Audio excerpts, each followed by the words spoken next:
नमस्कार मित्रांनो, मी Dheeraj Sawant. All in one या यूट्यूब चॅनलवर तुमचं सर्वांचं स्वागत करतो.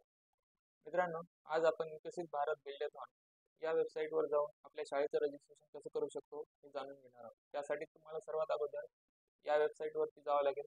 वरी तुम्हाला दिसत असेल www.mic.gov.in या वेबसाईटवर गेल्यानंतर तुम्हाला एक नवीन पेज ओपन होईल. या वेब पेजवर गेल्यानंतर रजिस्टर या बटनवर क्लिक करा. जर शाळा ऑलरेडी रजिस्टर असेल तर लॉग इनवरती क्लिक करा. तर सर्वात अगोदर आपण रजिस्ट्रेशन पाहणार आहोत. तर रजिस्ट्रेशनवर क्लिक केल्यानंतर पहा एक नवीन विंडो ओपन होईल.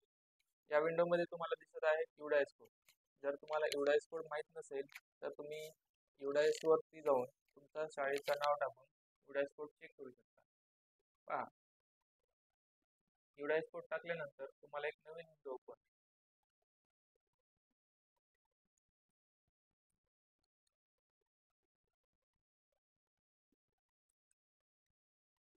या ठिकाणी I agree to the terms and privacy या बटनवर क्लिक केल्यानंतर प्रोसीड या बटनवर क्लिक करा.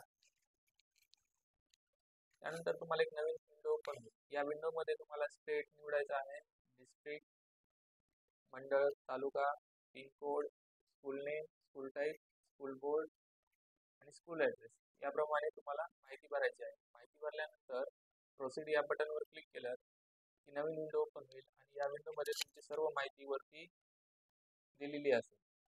पुढे पहा तुम्हाला इथं टीचर्सची नावं लिहायची आहे. पहिल्यांदा टायटल निवडताना मिस्टर असेल, डॉक्टर असेल, जे काय असेल ते तुम्ही निवडा. त्यानंतर फुल नेम टाका. त्यानंतर जेंडर, ईमेल ॲड्रेस, पासवर्ड. आता या ठिकाणी महत्त्वाची गोष्ट एक आहे की तुम्ही जेव्हा ईमेल निवडता तेव्हा तुमचा समजा ईमेल आहे स्टार स्टार स्टार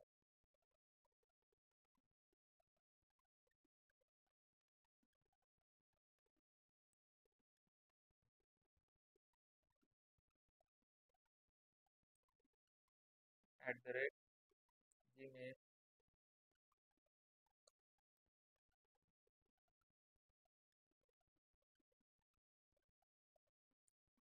या पद्धतीने तुम्ही ईमेल ॲड्रेस टाकल्यानंतर पहा या ठिकाणी जे काही तुम्ही माहिती भरणार तीच माहिती इथं पासवर्डमध्ये येईल. ऑटोमॅटिकली जनरेट होतो. त्याच्यामुळे तुम्हाला पासवर्ड काय असेल तर तुमचा जे ईमेल ॲड्रेस असेल च्या अगोदर जी काय माहिती भरलेली असेल तीच पासवर्ड म्हणून तुम्हाला वापरण्यात येईल. त्यानंतर पहा तुमचा व्हॉट्सअप नंबर जो असेल तोच नंबर इथं ॲड करा, जेणेकरून तुम्हाला पुढे चालून व्हॉट्सअपवरती तुम्हाला मेसेज येतील. नंतर सेंड OTP केल्यानंतर तुम्हाला या ज्या जो काही ईमेल ॲड्रेस टाकलेला आहे त्या ईमेल ॲड्रेसवरती तुमचा OTP येईल आणि तिथून तुम्ही OTP टाकून तुम्ही साइन इन करू शकता. पुढे पहा आपण जेव्हा इथं सेंड बटन केलं क्लिक केल्यानंतर नवीन विंडो ओपन होईल. तिथं OTP तुम्ही टाकल्यानंतर तुमचं लॉग इन ॲक्टिव्ह होईल. पहा आता मग तुम्हाला जायचं आहे परत लॉग इन पेजवरती. तर लॉग इन पेजवरती ऑटोमॅटिक येतात, पण इथं आपल्याला ऑलरेडी रजिस्ट्रेशन असल्यामुळे आपण इथं क्लिक करूया, जेणेकरून इथं लॉग इन येईल. लॉग इनवरती क्लिक केल्यानंतर पहा आपल्याला निवडायचं आहे टीचर्स लॉग इन. सध्या आपण टीचर्स म्हणून काम करणार आहोत तर टीचर्स लॉग इन निवडा. त्यानंतर तुमचा युजर नेम आणि पासवर्ड टाकल्यानंतर डायरेक्ट साइन इन करा. साइन इन केलं की तुम्हाला सर्वात अगोदर येईल प्री सर्वे. ठीक आहे, प्री सर्वे तुमचा कंप्लीट झालेला आहे. आता या ठिकाणी तुम्हाला टीम क्रिएट झालेली दिसत असेल, परंतु तुम्हाला नवीन टीम म्हणजेच तुमच्या वेळेस इथं दिसणार नाही, ऑलरेडी मी तयार केलेली आहे त्यामुळे मला इथं दिसत आहे. तर नवीन टीम क्रिएट करण्यासाठी इथं टीम्समध्ये जा. त्यानंतर इथं ॲड टीम अँड स्टुडंट्स या बटनवरती क्लिक करा. त्यानंतर टीमचं एखादं नाव द्या. XYZ तुम्ही काही देऊ शकता, जसं की या ठिकाणी lion team, tiger team, panther team असे वेगवेगळे नावं दिलेली आहेत ऑलरेडी. परत इथं तुम्हाला ईमेल ॲड्रेस जो कोणी विद्यार्थी आहे त्याचा जरी टाकला तरी चालेल, परंतु इथं स्टार मार्क दिलेला नाही, म्हणजेच तुम्हाला हे नेसेसरी नाही आहे. पुढे आहे फुल नेम, विद्यार्थ्याचं पूर्ण नाव टाका. XYZ काही टाकू शकता तुम्ही. त्यानंतर डिसेबिलिटी चूज करा, एज, क्लास, जेंडर आणि पेन नंबर. या ठिकाणी तुम्हाला 5 नावं भरायची आहेत आणि ही पूर्ण नावं भरल्यानंतर तुम्हाला जायचं आहे टीममध्ये. पहा इथं तुमच्या वेगवेगळ्या प्रकारच्या टीम तयार झालेल्या असतील.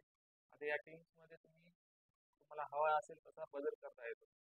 कोणाला डिलीट करायचं, कोणाला ऍड करायचं किंवा कोणाच्या नावामध्ये बदल करायचा असेल तर या ठिकाणी तुम्ही जाऊन त्याच्यामध्ये बदल करू शकता. अशा प्रकारे आपल्याला टीम तयार करायच्या आहेत आणि विद्यार्थ्याचं लॉग इन एकदा करून घ्यायचं आहे.